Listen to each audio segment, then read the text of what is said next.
আপনার ঘটনা শুনে আসি, যে ঘটনা নিয়ে সবাই অপেক্ষা করছে আপনার কাছ থেকে শোনার জন্য। জি রাসেল ভাই, অনেকদিন রাজবাড়ির ঘটনা বলা হয় না। অনেকেই বলছিলেন রাজবাড়ির ঘটনা কবে আসবে, আবার কেউ কেউ বলছেন যে রাজবাড়িতে খালি ভূতের ঘটনাই ঘটে কিনা। আসলে এখানে শুধু রাজবাড়ির বিষয় আমি বলবো না, সেটা হচ্ছে যে সমস্ত মানে এলাকাগুলো একটা সময় মফস্বল ছিল, মানে জেলা শহর পরে হয়েছে, মফস্বল ছিল, অনেক ঝোপঝাড় ছিল, অনেক গাছপালা জঙ্গল ছিল। সাধারণত এই এলাকাগুলোতে ভয়ের ঘটনা আপনি অসংখ্য পাবেন। এটা শুধু রাজবাড়ি বলে কোনো কথা না, এটা বাংলাদেশের অনেক জায়গাতেই আপনি এটা পাবেন। এই জন্য দেখা যাচ্ছে রাজবাড়িতে একটা সময় ফরিদপুরের, গ্রেটার ফরিদপুরের অংশ ছিল, পরবর্তী 80-র দশকে এটা জেলা হয়েছে, এবং এই যার কারণে দেখা মফস্বল হওয়ার কারণে ওখানে অসংখ্য গল্পগুলো রয়ে গেছে। এমন একটি ঘটনা আমি আজকে আপনাদের সামনে উপস্থাপন করব। ঘটনাটির সময়কাল 1968 সালের দিকে, 68 বা 69 এমন একটা সময় আর কি, এক্সাক্ট সালটা বলতে পারছি, তো এই 2 সালের মধ্যে কোন একটা হবে। ঘটনাটি আমার এক আঙ্কেল বলেছেন। ঘটনাটি যার সঙ্গে ঘটেছিল ওনার নাম হচ্ছে সনাতন ডাক্তার, ওনার নাম হচ্ছে সনাতন দা, তো সবাই তাকে সনাতন ডাক্তার নামে চিনতেন আর কি। আজকে রাজবাড়ী যে মাছ বাজার রয়েছে, মাছ বাজার মেইন যে বাজারটা রাজবাড়ী জেলা সদরের, তো ওই মাছ বাজারের ঠিক কাছেই একটা ছোট্ট টিনের একটা দোকান ছিল, মানে একটা ডিসপেন্সারি, হোমিওপ্যাথির একটা ডিসপেন্সারি ছিল।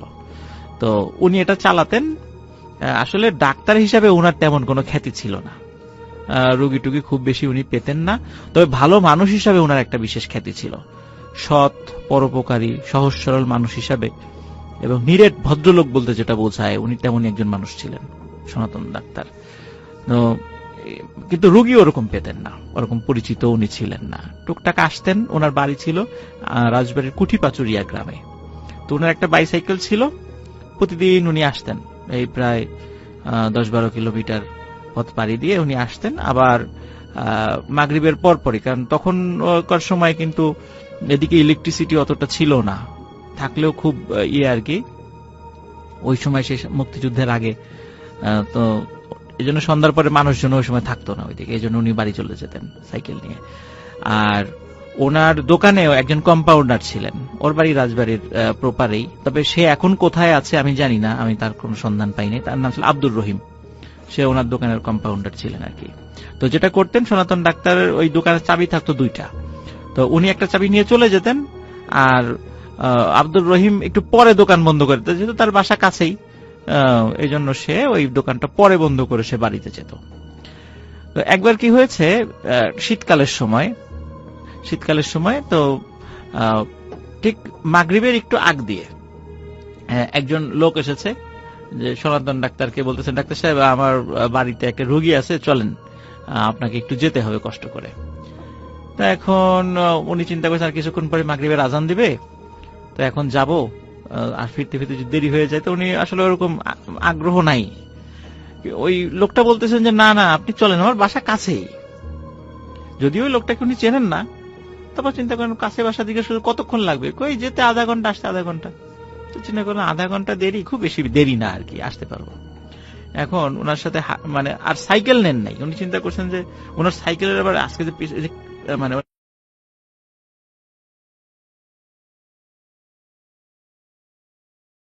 যেটা সাধারণত কেউ বসতে পারে, ওনার ওইটা খুব নড়বড়ে ছিল। চিন্তা করেন যে এই লোকটাকে বসালে তো সাইকেলটা ভেঙে যেতে পারে, তো চিন্তা করেন সাইকেল দোকানেই থাক, আমি ওনাকে নিয়ে হাঁটতে থাকি, যেহেতু কাছেই বাড়ি। এখন এই যে হাঁটা শুরু করেছে, হাঁটছে হাঁটছে, তো বলতেছে কি তোমার বাড়ি কোথায়, এই যে সামনে।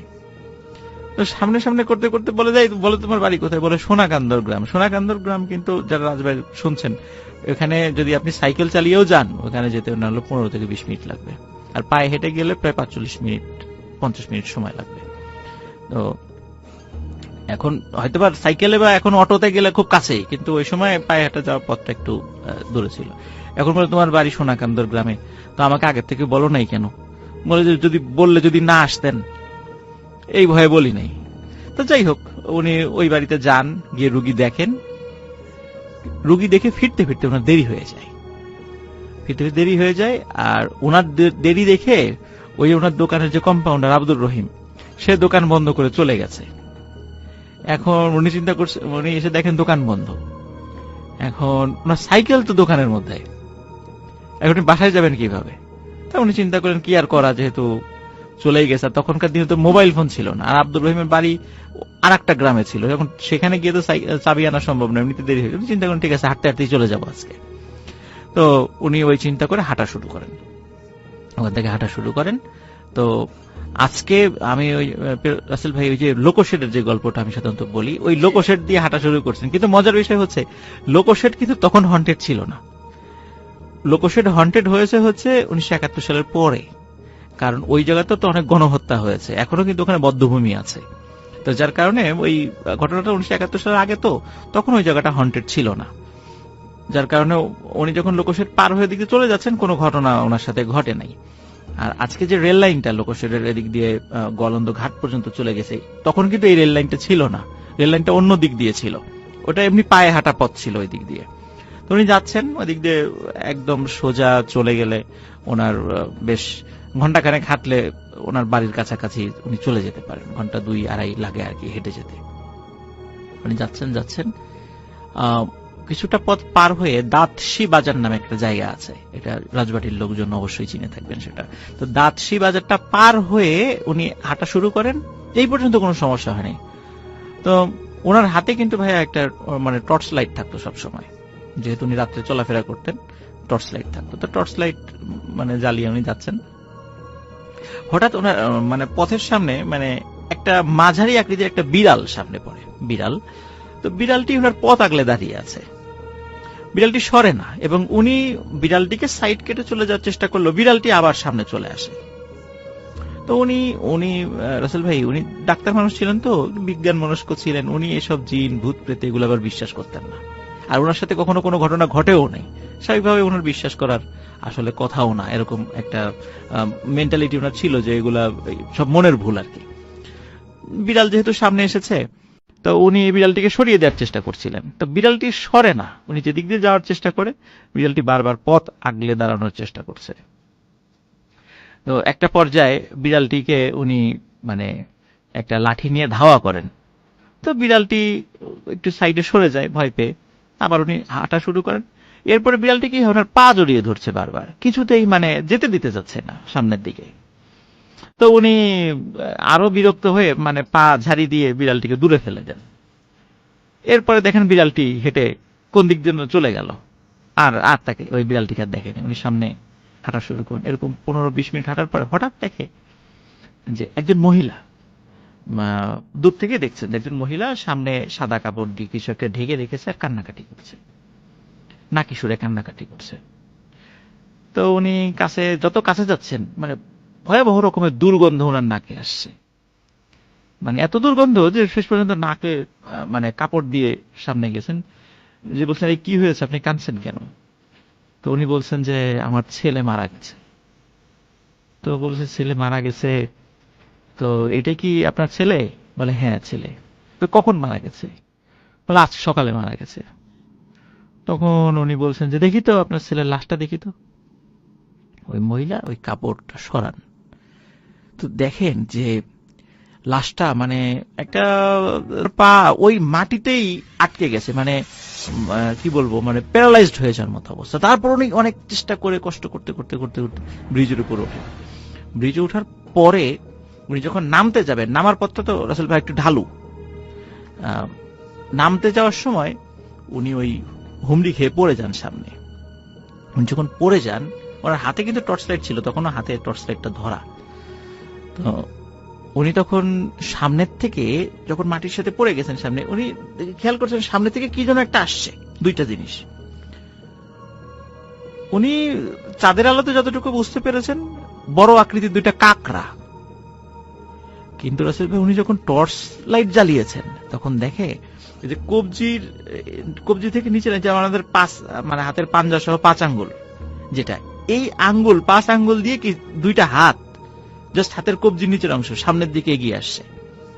উনি টর্চ লাইট জ্বালিয়ে দেখেছেন, তখন উনি ভয় পেয়েছেন, কিরে এই হাত কিভাবে আসলো? হাতের কবজির নিচের অংশ আছে কিন্তু বডিটা নাই। তখন আর একটা বিষয় যে ওই যে লাশের যে একটা বিকট গন্ধ উনি পেয়েছিলেন না, ওই গন্ধ তো ক্রমশ ওনার কাছে আসছে। উনি তখন চিন্তা করেন যে আমি একটু আগে একটা লাশ দেখে আসছি, হাতের কবজি ছিল না, দুই হাতের 2 কবজির নিচের অংশ ছিল না। লাশটা ছিল মানে পচে যাওয়া লাশ, মানে খুব দুর্গন্ধ ছিল। মনে হচ্ছে যে ওই যে 2টা হাত এগিয়ে আসছে, ওই হাতের দেখে উনি দূর থেকেই বুঝতে পেরেছেন যে এই হাতটা ঠিক ওই যে পচে যাওয়া হাতের মতো এবং খুব দুর্গন্ধ হচ্ছে। উনি ওই সময় হচ্ছে ভয় পান এবং উনি মানে সমস্ত শরীরের সমস্ত শক্তি সঞ্চয় করে উঠে দাঁড়ান। উঠে দাঁড়িয়ে মানে উনি যখন সামনের দিকে যাবেন, তো পিছন দিকে যাওয়ার সুযোগ নেই, সামনের দিকে ওনার বাড়ি, সামনের দিকে যাচ্ছেন, ওই হাতগুলো মানে বারবার ওনার সামনে এসে ওনার পথ আগলে দাঁড়াচ্ছেন। তারপরও যখন উনি ওই হাতকে ওভারটেক করে চলে যাওয়ার চেষ্টা করেছেন, তখন ওই 2টা হাত ওনার পা চেপে ধরেছিল। এরপর উনি মানে ওনার ধর্মের যে মন্ত্র আছে, শ্লোক আছে, সেগুলো উচ্চস্বরে পাঠ করতে থাকেন আর সৃষ্টিকর্তার নাম জপতে থাকেন। এটা করতে করতে উনি মানে সমস্ত শরীরের শক্তি দিয়ে উনি দৌড়ানো শুরু করেন। ওই হাত যে কোথায় গেছে, কি হয়েছে, উনি আর বলতে পারেন না। হ্যাঁ, আর ছিল না তার সাথে। কিছু দূর সামনে গিয়ে একটা মানুষের সাথে উনি ধাক্কা খান। তো ধাক্কা খান যখন, তখন ওই লোকটা বলে ওঠে, এই আপনি চোখে দেখেন না? তখন বলে, আরে রহিম, তুই এখানে কি করিস? বলে, ও দাদা আপনি, আপনার দেরি দেখে আমি দোকান বন্ধ করে দিছি।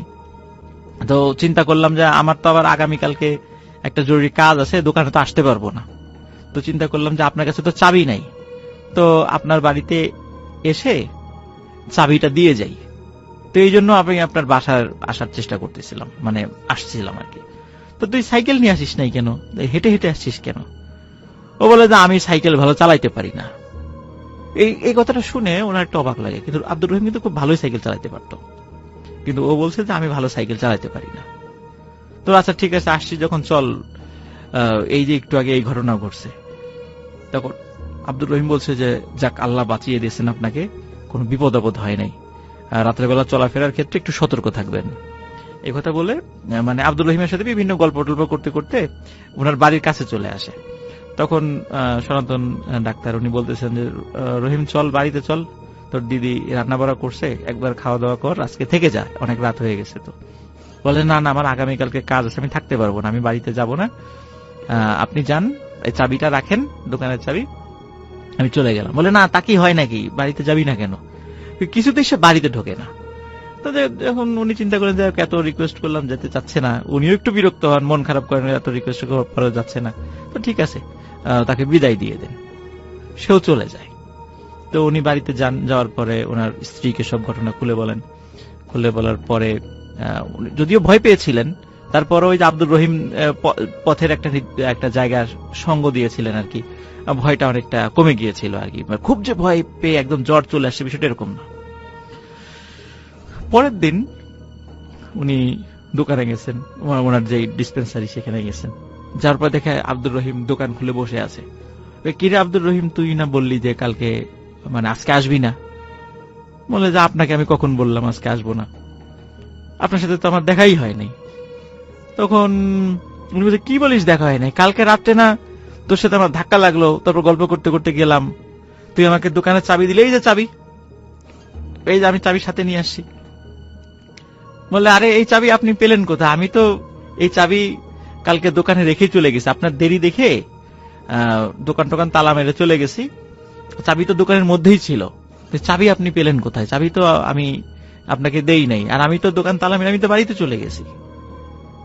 তখন উনি চিন্তা করেন, তাহলে আমার ওই পথ, পুরো পথ সঙ্গ দিল কে?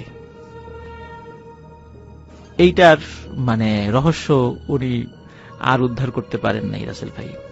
উনি স্বাধীনতার পূর্বেই, যখন মোটামুটি আমাদের দেশে একটু বিভিন্ন সমস্যার সৃষ্টি হয়, উনি ওই সময়ই মানে ওনার ওনার ফ্যামিলির অন্যান্য মেম্বার যারা, তারা নদিয়া অঞ্চলে থাকতেন।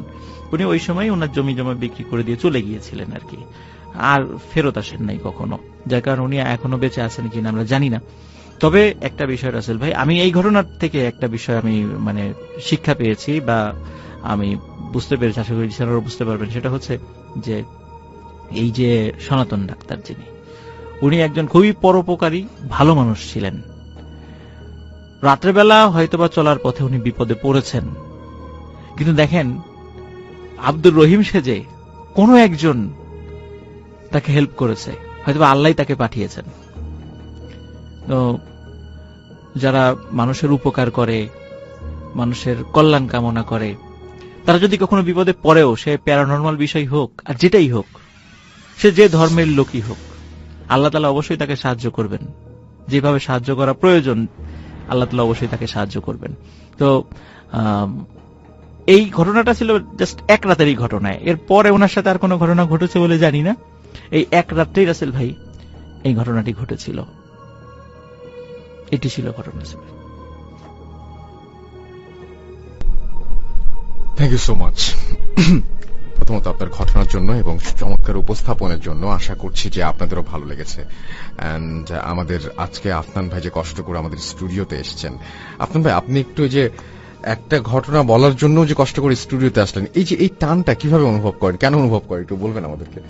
না আসলে এই যে যারা শুনছেন তাদের নিশ্চয়ই আপনার একটা পরিবারের মতোই মনে হয়, রাইট? জি জি, সেটাই। আরেকটা বিষয় হচ্ছে যে আসলে কোন একটা বিষয়কে মানে হৃদয়ে ধারণ করা, এটা একটা সবচেয়ে বড় বিষয়। এটা ভালোবাসা, এটা কাজ করে সবসময়। এই জন্য ঢাকায় যখনই আসি, এই যেমন এই কয়েক সপ্তাহ একটু ঘন ঘন আসা হয়েছে ঢাকায়, এই জন্য যখনই আসছি স্টুডিওতে আসার চেষ্টা করি। আবার দেখা যাচ্ছে মাঝখানে কিন্তু অনেক বেশ কয়েক মাস আসতেই পারি নাই, কারণ তখন রেকর্ড ফাইলগুলো পাঠিয়েছি আর কি।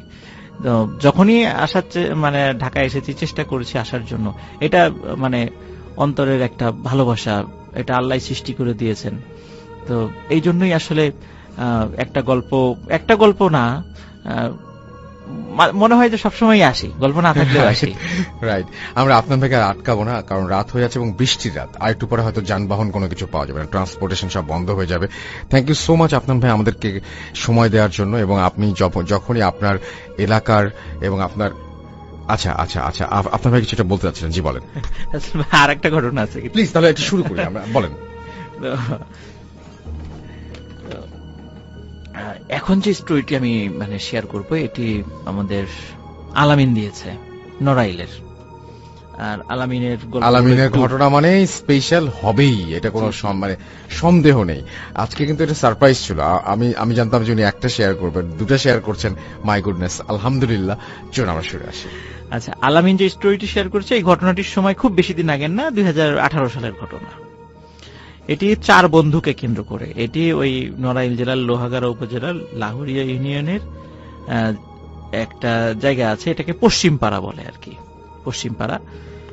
তো এই পশ্চিমপাড়ায় 4 বন্ধু আছে। একজন নাম হৃদয়, রমজান, রিয়াজ এবং তাজরুল। তো হৃদয় মাদ্রাসায় লেখাপড়া করত, রমজান এবং রিয়াজ স্কুলে পড়ত, আর তাজরুল লেখাপড়া ছেড়ে দিয়েছিল। তার ওই চাচার একটা ডেকোরেটরের দোকান ছিল, সেই ডেকোরেটর দোকানে কাজে ঢুকে যায়। গ্রামের বিভিন্ন প্রোগ্রামগুলোতে, বিয়ে শাদী আর বিভিন্ন প্রোগ্রামগুলোতে ওই যে ডেকোরেটর কাজগুলো, অ্যারেঞ্জমেন্ট গুলো, সেগুলো তাজরুল করে থাকতো। তো লেখাপড়া সে ছেড়ে দিল। এই 4 জন বন্ধু সবসময় একসাথে চলাফেরা করত। তারপরে বিভিন্ন কালচারাল প্রোগ্রামগুলোতে একসাথে তারা দেখতে যেত, খেলাধুলা একসাথে করতো, মানে সবসময়। আর বাসাও তো একদম পাশাপাশি ছিল, এজন্য সবসময় তারা একসাথে উঠা বসা, আর বয়সও সেম। তো যে ঘটনাটি মানে সূত্রপাত যেটা ঘটে সেটা হচ্ছে শীতকালে, 2018 সালের শীতকালে। আমরা জানি যে শীতকালগুলোতে সাধারণত আমাদের গ্রামগঞ্জে উন্মুক্ত যে কালচারাল প্রোগ্রামগুলো, ধর্মীয় প্রোগ্রাম বলেন বা অন্যান্য প্রোগ্রাম বলেন, উন্মুক্ত যেগুলো ওপেন জায়গাগুলোতে হয়, সেগুলো শীতকালে হয়ে থাকে, ঝড় বৃষ্টি যেহেতু থাকে না। তো ওই সময় ওয়াজ মাহফিল গুলা কিন্তু বেশি হয় আমাদের দেশে শীতকালে। তো এরা আবার ওয়াজ মাহফিলে মাঝে মাঝে যাওয়ার চেষ্টা করত। তো এমনই অনেকদিন ধরে চলে আসা একটা ওয়াজ মাহফিল, এইটার যে নামটা সেটা হচ্ছে যে আরাজি মন্ডল কাজী মাহফিল নামে সেটা পরিচিত। হয়তো ওই গ্রামের যারা আছেন মানে তারা হয়তো বা শুনে থাকবেন। আমি যেহেতু যাই নাই, আমি ঠিক বলতে পারছি না আর কি। অনেক আর এই যে স্টোরিটা আমি শেয়ার করতে যাচ্ছি, এখানে অনেকগুলো গ্রামের নাম চলে আসবে আর কি, অনেক প্লেস গুলার নাম চলে আসবে। তো যার কারণে এটা আমার মেমোরাইজ করতে একটু মানে কষ্ট হয়েছিল রাসেল ভাই। যাই হোক, তো আরাজি মন্ডল কাজীর যে মাহফিলটা, এই মাহফিলে তারা যাওয়ার জন্য মনস্থির করেন। তো নির্দিষ্ট দিন রাত 8টার দিকে তারা বাসা থেকে বের হন। তো বের হওয়ার পরে এই 4 জনই আলোচনা করে যে আচ্ছা, কামারপাড়া নামে আর একটা জায়গা আছে, ওইখানে গ্রাম আছে আর কি। তো বললো যে কামারপাড়াও তো একটা মাহফিল আছে, তো তাহলে কোনটাই যাব? তখন ওরা চিন্তা করে যে কামারপাড়া মাহফিলের সাথে সেখানে ওই যে ইসলামিক সঙ্গীত অনুষ্ঠানও ছিল। তো ওরা যেহেতু একটু কালচারাল মাইন্ডেড ছিল, ওরা চিন্তা করলো ঠিক আছে, তাহলে মাহফিলও শুনলাম, তো ইসলামিক গানও শুনলাম, ওখানে একজন নাম করা ইসলামিক সঙ্গীত শিল্পীও আসবেন, তাকেও দেখলাম, দুই কাজই হলো আর কি একসাথে। তো ওরা চিন্তা করে তাহলে ওই আলাজি কাজী মন্ডলের মাহফিলটা বাদ আমরা কামারপাড়া মাহফিলে যাব। আর কামারপাড়া মাহফিলের ওইখানে কামারপাড়া যাওয়ার জন্য মানে যে গ্রামের মধ্য যে পথ, সেটা প্রায় 1.5 ঘন্টা লাগে হেঁটে যেতে রাসেল ভাই, 1.5 ঘন্টার মতো সময় লাগে। ওরা রওনা দেয়, হঠাৎ করে তাজরুল ওই হৃদয়ের, রমজান এবং রিয়াজকে বলে যে আচ্ছা আমরা এত পথ হাঁটবো কেন, আমার একটা শর্টকাট রাস্তা জানা আছে, সেটা হলো এই ইসামতি বিলের মধ্য দিয়ে যদি আমরা যাই 20 থেকে 25 মিনিটের মধ্যে আমরা কামারপাড়ার কাছে চলে যেতে পারবো। তো আমরা এই দিক দিয়ে চলে যাই। এখন অন্যরা বলে আসলেই তো তাই, আমরা 1.5 ঘন্টা হাঁটবো কেন, আমরা একটু তাড়াতাড়ি চলে যাই সেখানে। তো যেই চিন্তা সেই কাজ, তাজরুলের নির্দেশনায় ওরা ইছামতি বিলের মধ্য দিয়ে হাঁটা শুরু করেন। আর শীতকালে তো আসলে বিলগুলোতে পানি থাকে না, তখন বিলগুলোতে কিন্তু রাসেল ভাই ধান চাষ হয়। তো সেখানে পুরো বিলে ধান চাষ হয়েছে। আর ক্ষেতের মাঝখান দিয়ে আমরা যেটাকে আইল বলি, এই আইলের উপর দিয়ে হেঁটে যাওয়া যায় আর কি। তো ওরা আস্তে আস্তে হেঁটে হেঁটে যাচ্ছে। অনেক পথ বলতে মোটামুটি 15 মিনিট হাঁটার পরে, মানে ওদের পথ খুব আর বেশি দূরে নয় আর কি।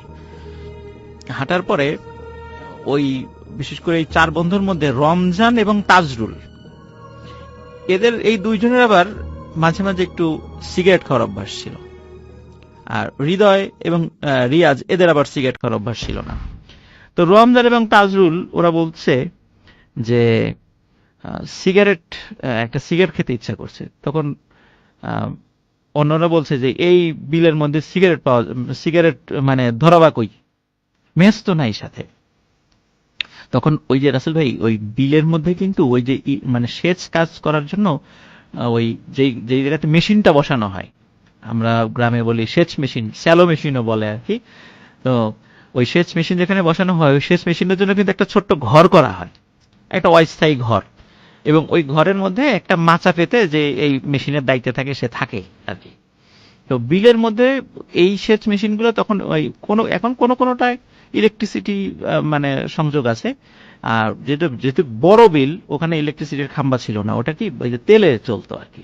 এই জন্য ওখানে কিন্তু ওই ঘরগুলোতে কোনো বৈদ্যুতিক বাল্ব থাকতো না, এমনি হয়তো বা হারিকেন বা ল্যাম্প জ্বালাতো আর কি। তো ওরা দেখে যে ওই একটা অস্থায়ী ঘর, যেটা ওই রকম সেচের জন্য যে অস্থায়ী ঘর আছে, দূরে একটা ঘর দেখা যাচ্ছে, কিন্তু ওই ঘরের মধ্যে আলো।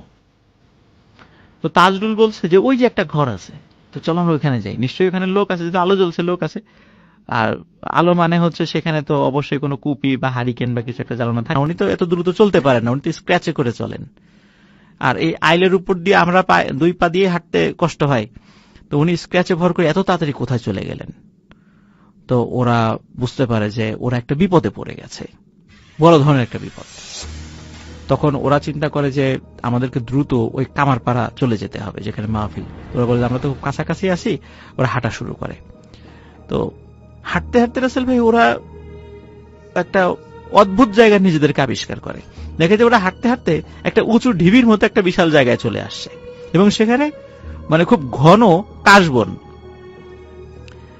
ওরা বলে কি ব্যাপার, আমরা এখানে চলে আসলাম কেন কাশবন? এবং কাশবনের মধ্যে ওরা 4 জন হারিয়ে যায়।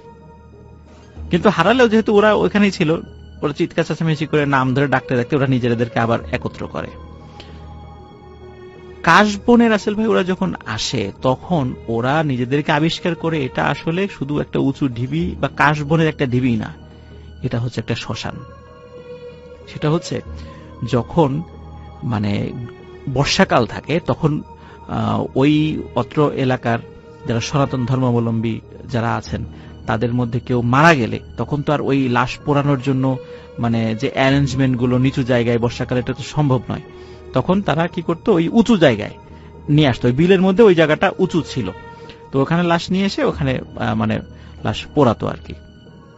তো ওইখানে ওরা দেখে যে এরকম বিভিন্ন ওই কাঠ কয়লা পড়ে আছে, বিভিন্ন জায়গায় ছড়িয়ে ছিটিয়ে আছে বিভিন্ন জায়গায়। ওরা বুঝতে পারে যে এটা তো শ্মশান, এবং আগে থেকেই তো ওরা শুনেছিল, রাত্রেবেলা বুঝতে পারে নাই সেটা, ওরা ওখানে চলে এসেছে।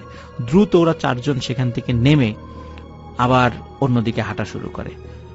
15 থেকে 20 মিনিটের মাথায় ওরা আবার নিজেদেরকে আবিষ্কার করে আবার ঠিক ওইখানেই চলে আসছে। ওরা বলে যে কি ব্যাপার, আমরা আবার এখানে কিভাবে চলে আসলাম? ওরা আবার সেখান থেকে নেমে যায়, নেমে আবার হাঁটা শুরু করে। আবারও রাসেল ভাই পরপর 3 বার একই ঘটনা ঘটে।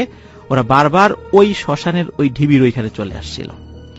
হৃদয় যেহেতু মাদ্রাসায় লেখাপড়া করত, ও তখন উচ্চ স্বরে কোরআন তেলাওয়াত করতে থাকে। ও বুঝতে পারে যে আমরা আজকে আমাদের হয়তো বা বড় ধরনের কোনো ক্ষতি হয়ে যাবে। উচ্চ স্বরে কোরআন তেলাওয়াত করতে করতে ওইখান থেকে নেমে আসে 4 জনই, মানে হৃদয় কোরআন তেলাওয়াত করে, অন্য 3 জন সাথে থেকে নেমে আসে। তখন রাসেল ভাই আর ওরা ব্যাক করে ওই জায়গায় ওই গোলকধাঁধায় পড়ে আর ফেরত আসেনি। ওরা ওই মেইন রাস্তায় উঠে যায়, যেখান থেকে ওরা ওই কামারপাড়া মাহফিলে যায়। সেখানে গিয়ে দেখে এক অদ্ভুত ঘটনা। সেটা হলো, গিয়ে দেখে যে মাহফিল শেষ, ওই প্যান্ডেলের দায়িত্বে যারা ছিল তারা ওই সব বাঁশ, খুঁটি, কাপড় এগুলো গুছাচ্ছে। ওরা বলে কি ব্যাপার, মাহফিল কি হইলো? বলে মাহফিল তো শেষ।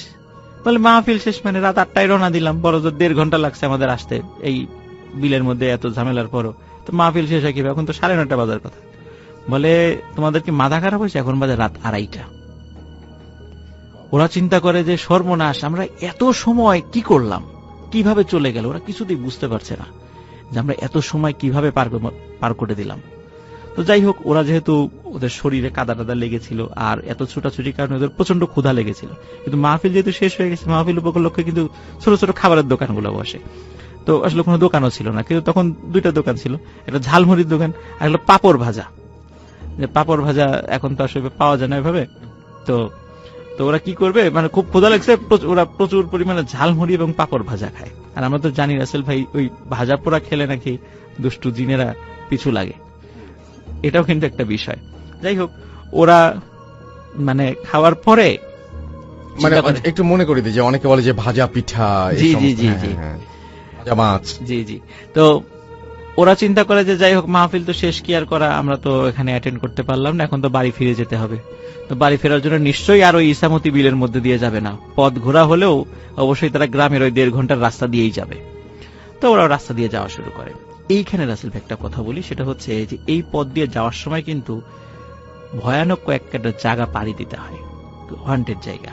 যেমন ওখান থেকে কামারপাড়া দিয়ে আসতে গেলে কল্যাণপুর নামক একটা জায়গা পাড়ি দিতে হয়। ওখানে মোটামুটি ওটা সনাতন ধর্মাবলম্বী অধ্যুষিত এলাকা আর কি। ওখানে শ্মশানও আছে, এই শ্মশানের পাশ দিয়ে যেতে হয়। তো ওরা শ্মশানের পাশ দিয়ে যায়, কোনো প্রবলেম হয়নি। এরপর একটা হন্টেড পরিত্যক্ত জমিদার বাড়ির পাশ দিয়ে যেতে হয়, সেখান দিয়ে যায়, সেখানেও কোনো প্রবলেম হয়নি। অনেক পুরাতন একটা বট গাছ রয়েছে, সেই বট গাছের পাশ দিয়ে যায়, সেখানেও কোনো প্রবলেম হয়নি। এরপরে সে একদম ওদের বাড়ির কাছে তালুকপাড়া নামে একটা জায়গা আছে, তালুকপাড়া। ওইখানে চলে আসে, মানে একদম বাসার কাছে চলে আসছে। এরপরে পশ্চিম পাড়া আর কি, তালুকপাড়ার একদম শেষ মাথায় চলে আসে, এরপরে পশ্চিম পাড়া যেখানে ওদের গ্রাম।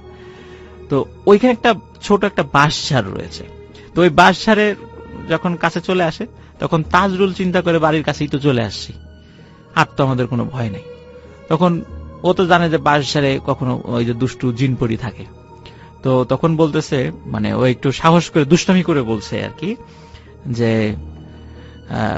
কে মানে তোরা কে আসিস আশেপাশে, যদি আমার কথা শুনে থাকিস আয় আমার সামনে আয়, তো যদি তোদের সাহস থাকে, আমি তোদেরকে ভয় পাই না, তোদের মতো কত মানে দুষ্টু জিনদের সাথে যুদ্ধ করে আমি জিতে গেছি, তোরা তো কিছুই না, যদি সাহস থাকে আমার সামনে আসিস বা ক্ষতি করার চেষ্টা কর, আমি আমার শরীর গা বন্ধ করে রাখছি, আমার কোনো ক্ষতি করতে পারবি না। যখনই রাসেল এই বিষয়টা বলেছে, ওরা 4 জনই দেখে ওই বাঁশঝাড়ের মধ্যে কাল বৈশাখী ঝড় হলে যেভাবে মানে মানে বাঁশের যে অবস্থা হয় ঠিক ওরকম হচ্ছে। কিন্তু আরো একটা বিষয় দেখে, আশেপাশের কোনো গাছের পাতা কিন্তু নড়ে না, তার মানে ঠিক ওই জায়গাটাতেই কোনো প্রবলেম হয়েছে। তখন ওরা বুঝতে পারে যে আবার একটা বিপদ আমাদের সামনে আসছে। তখন ওরা কি করে, ঝেড়ে দেয় দৌড়। 4 জনই বাড়িতে কাছেই ছিল, যে যার বাড়িতে চলে যায়। যে যার বাড়িতে যাওয়ার পরে ওরা কিন্তু ওদের গার্জিয়ানকে কাউকে এই বিষয়টা কিছু বলে না, বলে রাগারাগি করবে, এই জন্য কিছু বলে না। তো যাই হোক, মনে হতে পারে ঘটনা এখানেই শেষ, আসলে কিন্তু রাসেল ভাই ঘটনার শুরুটাই এখন থেকে, মানে এই ঘটনার পর থেকে। তো এর ঠিক পরের দিন যে ঘটনাটা ঘটে, সেটা হচ্ছে পরের দিন রাতের বেলা ওই যে তাজরুল যে ছেলেটা, যে ওই যে বলেছিল যে ভয়টাই পাই না কিছু এই সেই। তো তাজরুল ছেলেটা ওর আরো যে দুই বন্ধু আছে, যে হৃদয়, রমজান, রিয়াজ, আরো যে 3 বন্ধু আছে, এদের মধ্যে মানে 3 জনকে দাওয়াত দেয়, পিকনিকের দাওয়াত, যে একটা রাত্রে আমরা একটা রান্না বাড়া করবো, পিকনিক করবো আর কি। তো কোথায় রান্না হবে? ওই লাহুরিয়া বালিকা বিদ্যালয় নামে একটা স্কুল আছে এখানে, নাম হলো লাহুরিয়া বালিকা বিদ্যালয়, ওইখানে পিকনিক হবে। তো পিকনিক আয়োজন হয়। কোনো কারণে এই 3 বন্ধুর মধ্যে রমজান নামে যে ছেলেটা, এই পিকনিকে যায় নাই। পিকনিকে যায় নাই, গিয়েছিল হৃদয় এবং রিয়াজ। তো পিকনিকের পরে মানে লিসেনারদেরকে একটু বলে রাখি, যে একটু মনে রাখবেন, রমজান কিন্তু যায় নাই, গিয়েছে হৃদয় এবং রিয়াজ। তাজরুল নিয়ে গেছে ওদেরকে।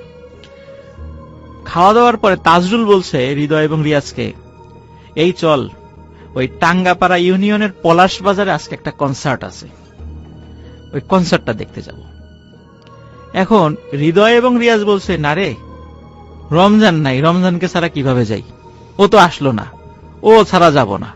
তাজরুল বলছে, ও নাই তাতে কি, আমরা তো আছি, সবসময় ও থাকতে হবে এমন তো কোনো কথা নেই, চল। কিন্তু ওরা 2 নাছরবান্দা রমজানকে ছাড়া যাবে না।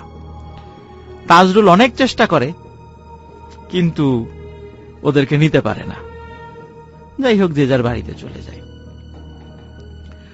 পরের দিন ভাইয়া আর একটা ঘটনা ঘটে। সেটা হলো, ওই হৃদয় যে ছেলেটা মাদ্রাসায় লেখাপড়া করে, সে ওই একটা জায়গায় প্রাইভেট পড়তে যায়। সেটা হলো ওই লাহুরিয়া পশ্চিমপাড়া প্রাইমারি স্কুল নামে একটা স্কুল আছে ওইখানে। ওই বিকাল 4টার সময় ওর একটা প্রাইভেট আছে, ও ওখানে পড়তে যায়। বাড়ি থেকে 2:30-3টার দিকে বের হয়, যেতে যতটুকু সময় লাগে আর কি। একটু আগে আগেই যেত সব সময়। তো বাড়ি থেকে যাওয়ার সময় মানে একটা শর্টকাট রাস্তা রয়েছে, শর্টকাট একটা রাস্তা ধরে। ওই রাস্তার মধ্যে রাসেল ভাই একটা বাগান পড়ে, স্থানীয়ভাবে আবুল খায়েরের বাগান নামে সেটা পরিচিত। ও যখন ওই বাগানের মধ্য দিয়ে যাচ্ছে, হঠাৎ করে দেখে কি, তাজরুল সাথে, ওদের বন্ধু সার্কেলের কেউ না, কিন্তু পরিচিত এরকম 3-4 জন, তাদেরকে ওইভাবে দেখে নাই, মানে এমনি মুখ চেনা চিনি, ওদের সাথে বসে তাস খেলছে। এই 4 বন্ধুর আবার একটা বদ অভ্যাস ছিল, ওরা আবার কার্ড খেলতো, মানে তাস খেলতো। দেখে তাজরুল বসে বসে তাস খেলছে। এখন তাজরুল বলছে, এই হৃদয়, কই যাস? বলে যে, আমি তো প্রাইভেট পড়তে যাচ্ছি। আয় বয় আমাদের সাথে একটু তাস খেল। বলে, না না, আমার প্রাইভেট আছে। আরে বয়, একটু পরে গেলে কোনো সমস্যা নেই, এত তাড়াতাড়ি গিয়ে কি করবি, সব দিন তো তাড়াতাড়ি যাস। তাজরুল মানে হৃদয় চিন্তা করে, আসলেই তো তাই, একটু বসি। বসে। আসলে ভাই, ওরা আবার মাঝে মাঝে কি করতো, টাকা দিয়ে তাস খেলতো। মাঝে মাঝে কেউ জিততো, কেউ হারতো। ওরা যখন তাস খেলতে বসছে, বারবার এই হৃদয় জিতে যাচ্ছিল, 5 টাকা, 15 টাকা, 10 টাকা এরকম জিতে যাচ্ছিল। এখন তাজরুল বারবার বলছে, বাহ, আরো খেল, আরো খেল, তুই তো জিতে যাচ্ছিস। এইভাবে কিছু সময় চলার পরে, এবং হৃদয়ও মগ্ন হয়ে গেছে তাস খেলায়। হঠাৎ 4টার সময় আসরের আজান দিয়ে দেয়। আসরের আজান যখন, তখন তাজরুল হঠাৎ করে সেন্স ফেরে, আরে আমার তো 4টার সময় প্রাইভেট আছে। শীতকালে কিন্তু আসলে 3:45, 4:45 বা 4টার দিকে আসরের আজান দেয়, শীতকালের ঘটনা ছিল। তো তো আমার তো ইয়ে আছে, মানে প্রাইভেট আছে, প্রাইভেট পড়তে যেতে হবে। তখন তাজরুল বলে, আরে একদিন প্রাইভেটে না গেলে কি হয়, প্রাইভেট থাক না। বলে, না না, ওই স্যার আমার আব্বারে বলে দিবে, আমার আব্বা রাগারাগি করবে। বলে, আরে আজকে থাক, আজকে এখানে থাক, আজকে যাওয়ার দরকার নেই। বলে যে, না, আমার যেতেই হবে। ও জোর করে উঠে চলে যায়। যাই হোক, প্রাইভেট পড়ে মানে চলে আসে। চলে আসার পরে সাধারণত মাগরিবের নামাজের পরে ওদের বাড়ির কাছে একটা দোকান আছে, এখন আছে না, হলো আলমগীরের দোকান। সন্ধ্যার পরে ওই দোকানের বিষয়টা কি রাসেল ভাই আপনি মনে হয় দেখেছেন, বা লিসেনার অনেকে দেখেছে, গ্রামগঞ্জে কিছু দোকান থাকে, দোকান টেলিভিশন থাকে। তো ওখানে বসে সবাই একটু টেলিভিশন দেখে, চাটা খায়, মোটামুটি ভালোই জমে থাকে আর কি। আর ওই দোকানে একটা ক্যারাম বোর্ড ছিল, ওই ইয়াং ছেলেপেলে সে ক্যারাম বোর্ড খেলতো, মোটামুটি ভালোই জমজমাট ছিল আলমগীরের দোকান। ওরাও কি করতো, মাগরিবের নামাজের পরে ওখানে আসতো, গল্প গুজব করে এসার আগ দিয়ে সবাই বাসায় চলে যেত। ওই মানে ওই সময় হৃদয় যে প্রাইভেট পরে আসছে, মাগরিবের পরে আসছে, আসার পরে এসে দেখে যে তাজরুল তখনও আসে নাই। তাজরুল তখনও আসে নাই। তো রিয়াজ আছে, রমজানও আছে। হৃদয় এসে বলছে যে, ওই দিন আবার রাসেল ভাই বাংলাদেশের একটা খেলা ছিল, কোন একটা দেশের সাথে আর কি, ক্রিকেট খেলা। তো বলছে যে, আজকে যদি বাংলাদেশ জেতে, তোদেরকে আমি 25 টাকার কটকটি খাওয়াবো। কটকটি কিন্তু ওই যে এক ধরনের গ্রামীণ খাবার আর কি, নিশ্চয়ই লিসেনাররা বুঝতে পারছেন, কটকটি খাওয়াবো। তখন রমজান আর রিয়াজ বলছে যে কটকটি খাওয়াবি, তোর কাছে 25 টাকা কিভাবে আসলো? স্টুডেন্ট মানুষ, 25 টাকা মানে অনেক টাকা। বলে হ্যাঁ, আমি ওই আজকে ইসের আবুল খায়ের বাগান দিয়ে যাওয়ার সময় দেখি তাজুল বসে তাস খেলতেছে, আমি তো ওর সাথে বসে তাস খেলে আমি 50 টাকা জিতছি। বলে যে তাজরুলের সাথে তাস খেললি মানে? তাজরুল তো আজকে সারা বিকেল আমাদের সাথে ফুটবল খেললো, আমরা তো একসাথে, ও গোলকিপার ছিল, আমরা তো সারা বিকেল একসাথে খেললাম, এই যে একটু আগে বাসায় গেছে গোসল করে আসবে এখনই। বলে আরে না, আমি নিজে খেললাম, এই যে দেখ পকেট থেকে, এই যে দেখ 50 টাকা, আমি তাজুলের সাথে জিতলাম। বলে না, এটা হতেই পারে না, আশেপাশে সবাই সাক্ষ্য দিচ্ছে, হ্যাঁ আজকে দুপুরের পর থেকেই তো আমরা খেলা নিয়েছিলাম, সন্ধ্যার আগ দিয়ে তাজুল বাড়িতে গেছে। হৃদয় তো অবাক, তাহলে আমি খেললাম কার সাথে? কিছু সময় পরে তাজরুল চলে আসে, তাজরুলের সাথে হৃদয়ের বিশাল বাকবিতণ্ডা। তাজরুল বলে আমি তো খেললাম, কেবল গোসল করে আসলাম। হৃদয় বলে যে না, আমি তোমার সাথে তাস খেলছি। তো যাই হোক, এর মধ্যে কি হয় রাসেল ভাই, মানে ওই জায়গাতে কিন্তু ইয়ে ছিল না, রিয়াজ, সরি আমি একটা জিনিস ভুল বলছি ভাইয়া, রিয়াজ ওইখানে উপস্থিত ছিল না, সে রমজান ছিল শুধু। তো রমজান কথা কাটাকাটির এক পর্যায়ে বলতেছে আচ্ছা ঠিক আছে, গন্ডগোল কম, এখন থামো, চলো আমরা ওই যে পলাশ বাজার টাঙ্গাপাড়া ইউনিয়নে কনসার্ট আছে, কনসার্টে যাব। তখন তাজরুল মানে ইয়েরা বলতেছে যে, তখন হৃদয় বলতেছে কি পলাশ বাজার কনসার্ট মানে? ওটা তো গতকালকেই শেষ হয়ে গেছে। তখন ওই ইয়ে বলতেছে, রমজান বলছে গতকাল, খেয়াল করেন রাসেল ভাই, ওই যে পিকনিকে কিন্তু রমজান ছিল না। হ্যাঁ, তো হৃদয় বলতেছে যে ওটা তো গতকালকেই শেষ হয়ে গেছে, তুই ছিলি না। তাজরুল আমাকে আর রিয়াজকে কত রিকোয়েস্ট করলো, তুই ছিলি না দেখে আমরা গেলাম না। হ্যাঁ, তাজরুল তো তখন উপস্থিত। তাজরুল বলে এই বেটা, তোকে মাথা খারাপ হয়েছে? আমি পিকনিকে গেলাম কখন?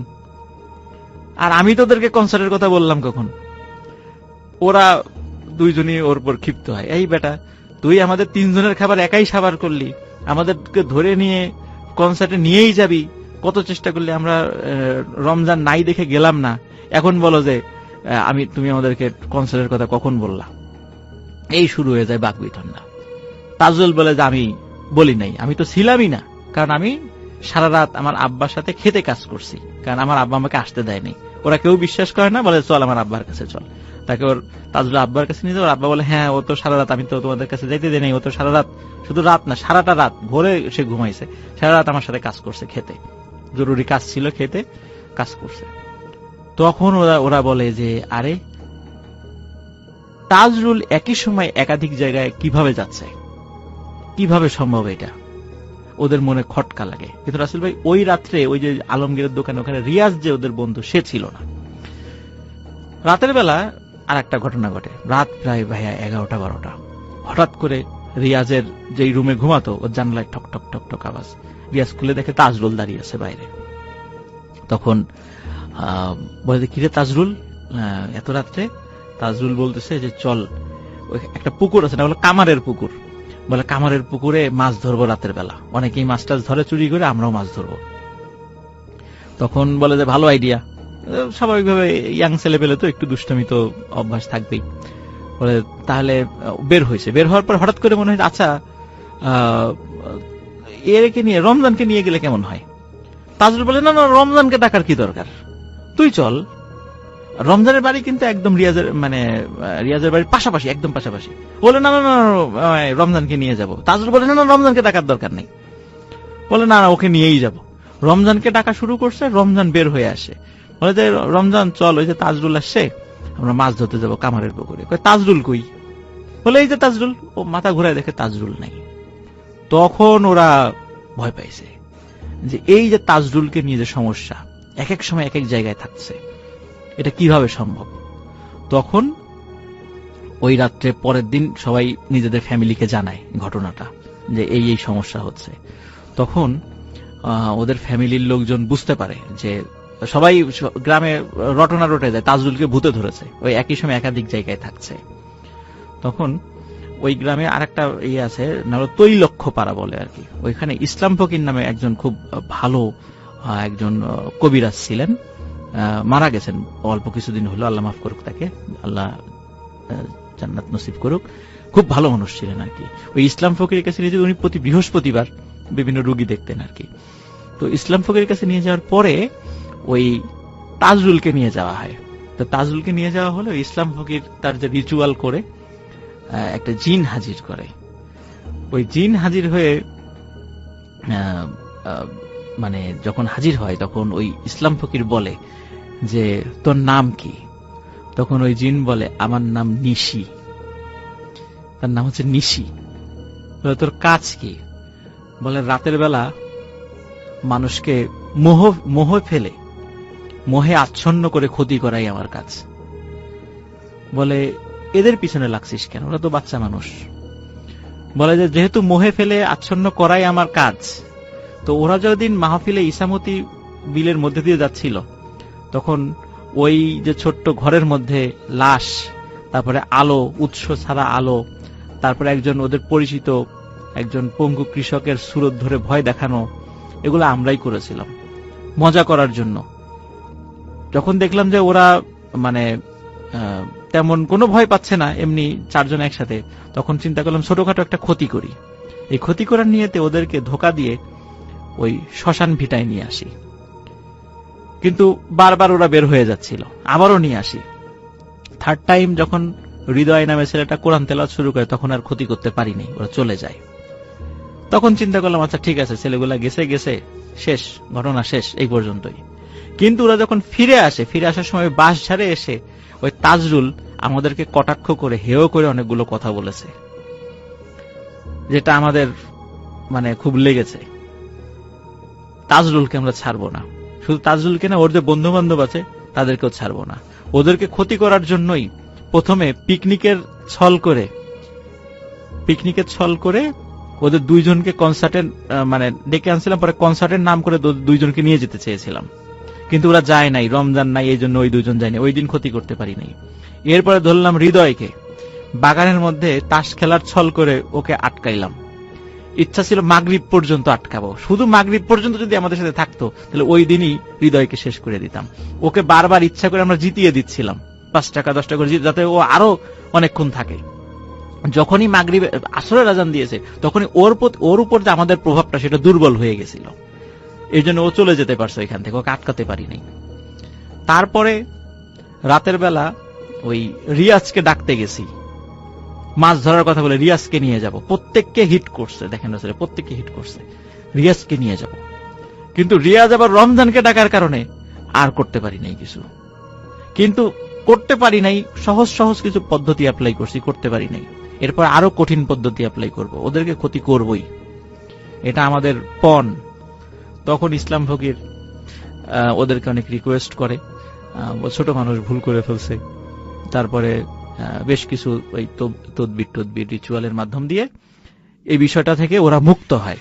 তাজরুল এখন সৌদি আরবে থাকে, আর হৃদয় যে ছেলেটা মাদ্রাসায় পড়তো এখন ফরিদপুর থাকে, আর অন্য দুইজন রিয়াজ এবং রমজান ওরা ওই লাহোরিয়া গ্রামেই এখনো আছে আর কি। তো আমি আলামিনকে বলেছিলাম যেহেতু মানে হৃদয়, রমজান এবং রিয়াজকে আপাতত পাওয়া পসিবল, তো তুমি এই তিনজনকে সাথে নিয়ে একটা ছবি আমাদেরকে দিবা, লিসেনারদেরকে দেখাবো যে এরা, কারণ অনেক সময় আমরা গল্প বলি বিশ্বাস করতে চায় না। তো আসল ভাই এই ঘটনা থেকে কিন্তু একটা বিষয় আমরা একটা শিক্ষণীয় একটা বিষয় পাই, সেটি হচ্ছে যে এই যে অনেক সময় কিছু হন্টেড প্লেসে গিয়ে আমরা না অনেক মানে ঠাট্টা তামাশা করি, ধুর এখানে কি আছে কিছু নাই, এই সেই সব ধোঁকাবাজি, এই সেই।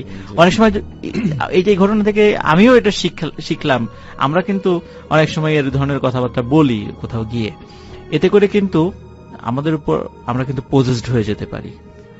এই দুষ্টু জিনেরা কিন্তু আমরা সুযোগ করে দিচ্ছি আমাদেরকে ক্ষতি করার জন্য। এজন্য আমরা একটু সাবধান থাকবো এই বিষয়গুলোতে। আশা করি ঘটনাটি সবার ভালো লেগেছে, সবাই ভালো থাকবেন, সুস্থ থাকবেন, এটাই ছিল ঘটনা। Thank you so much Afnan ভাই। আমি দেখতে পাচ্ছি অনেকে আসলে কমেন্ট করছেন এবং কমেন্ট করবেন, সেটা স্বাভাবিক। আফনান ভাই যখন স্টুডিও থাকেন সবাই কথা বলতে চান, এবং আজকে ইন্টারনেটের অবস্থা কিন্তু এমনিতে খুব খারাপ, কিন্তু এখনো পর্যন্ত আমরা তেমন কমপ্লেন পাই নাই। আমি দেখছি যে আমার যে ইন্টারনেট, আমার এখানে ফেসবুকই লোড হচ্ছে না, এরকম একটা অবস্থা। সো আমি যেটা বলতে চাই আপনাদের সবাইকে সেটা হচ্ছে যে আপনারা যারা সঙ্গে আছেন তাদেরকে অনেক ধন্যবাদ। অনেক লম্বা দুটো